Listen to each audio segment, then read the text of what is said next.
Hello everyone, this is Brian Bentley at CoinOpTV bringing you gameplay and commentary for Resident Evil HD Remaster on the PlayStation 4. Alright folks, it's time to get right into the mansion and into the original survival horror game that kind of has made everything possible, right? Gotta say right off the bat, graphics look great. They really stuck to the original controls, which, you know, for some, I think that's going to be it may not be the selling point that it is, but for someone like me who, wanted to get back into it and really, experience the game the way I kind of feel like it was meant to be played, regardless of graphics, the game itself is, it is its own work of art in a way. So we're getting into the story here. Part of the S.T.A.R.S team. I'm playing as Jill. You can also play as Chris Redfield, playing as Jill Valentine myself. Just to go through it. Now, I collected this dog whistle. Of course, it's your typical Resident Evil game. Obviously, this is the template for everything. The dog whistle, I read a memo that said, hey, if you use the dog whistle at this one particular place, the dog's going to come and, it has basically it has a treasure on it.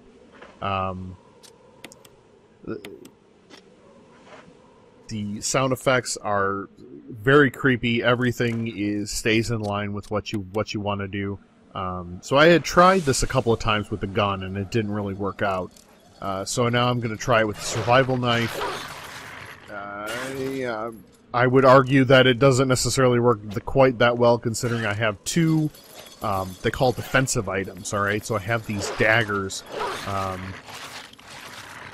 Yes, I did, yes, I was slashing at nothing.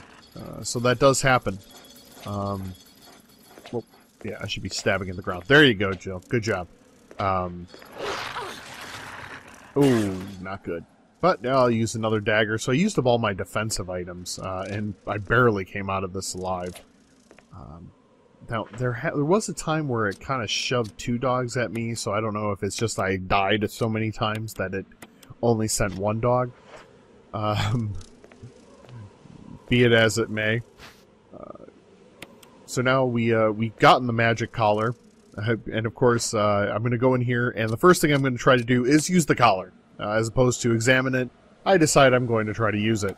It is what it is. So, another part of, the whole Resident Evil experience is just combining things and, discovering. There's the point of discovery.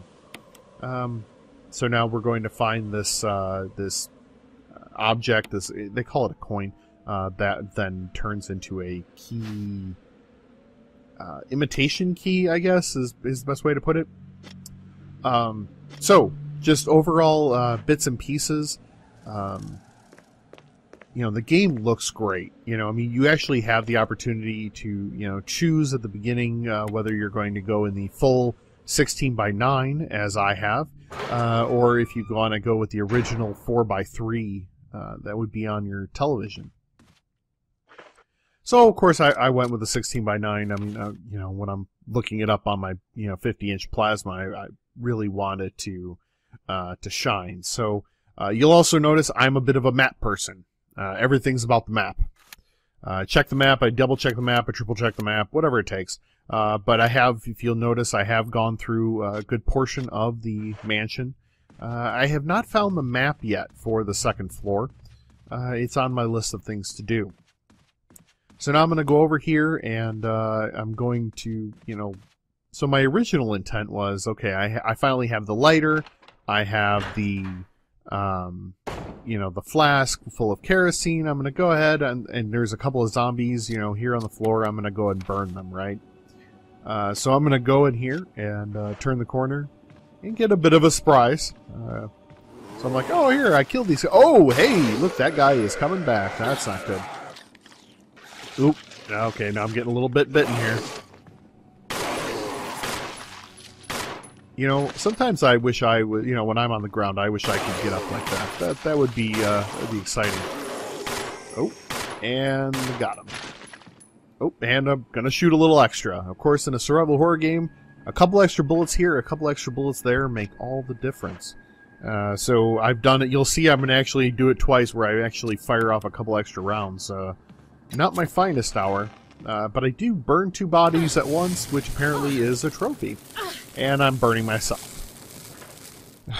So like I said, the graphics look tremendous. I'm a big fan of the overall look. They've like I said previously, they've really stuck to the original ambiance of the game. You know, sound effects wise, controls, the camera. Oh my gosh, the camera is both wonderful and horrific all at the same time.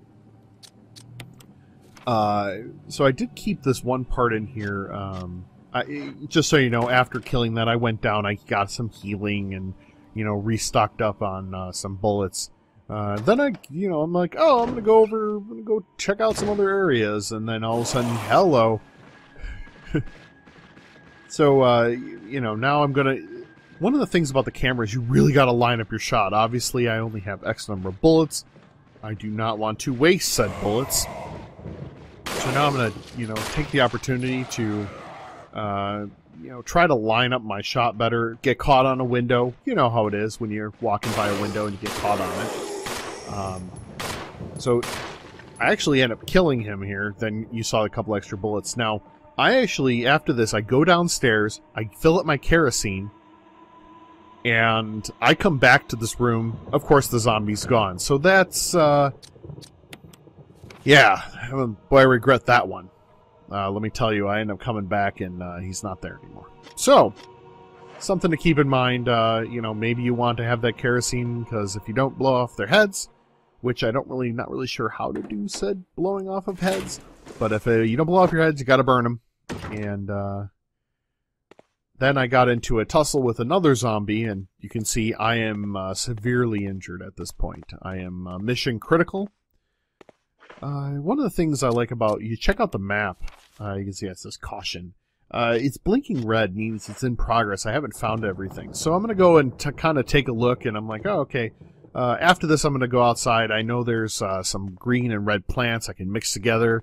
You know, so we'll go and do that in a second. But I noticed that there's some pushing. I can push some objects around. Of course, don't really put 1 and 1 together and get 2.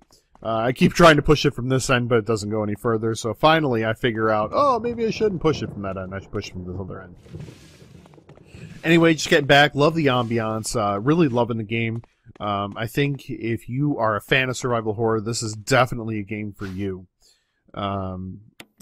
It looks beautiful. They kept all the pieces of the game that you really just... you know,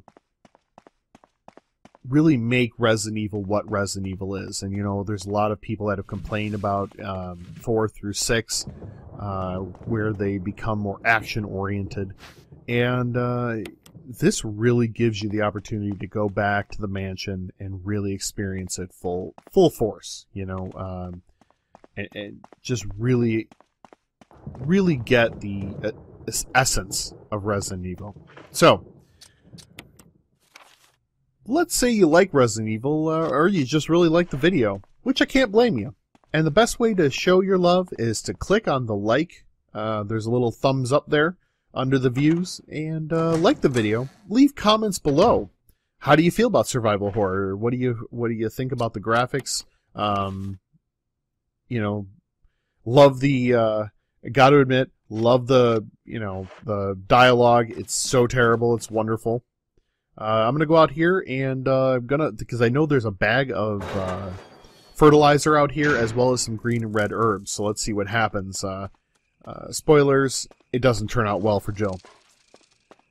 While you're here and you're rooting for Jill's survival, go ahead and click on the subscribe button to the CoinOpTV YouTube channel, because that is the best way you're going to find out more about the games that are here. Wow, the dogs really just kicked my butt. Anyway, hope you enjoyed the video. Be sure to subscribe, and we will see you next time. Thanks, everyone.